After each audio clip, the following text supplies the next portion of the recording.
Tüyenidim Tahir yani, aydım yazdım şahir yani. Halifada çalya santur sabi, hayran galyar uluk içi pari.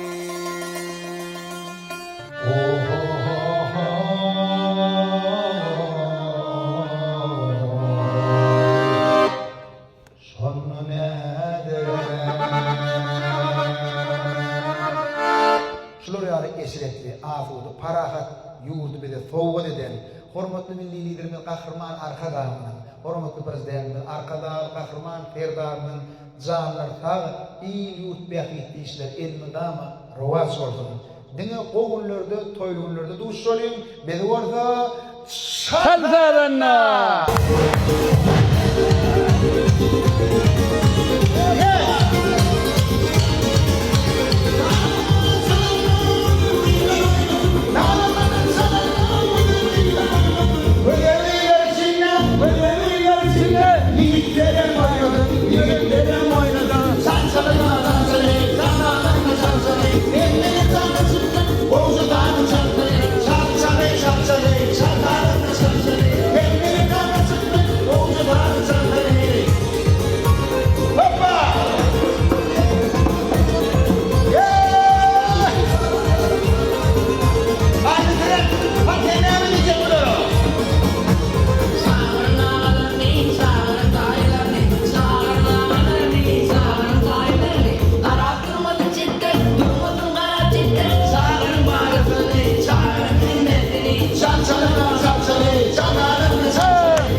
Tantek sağlanma.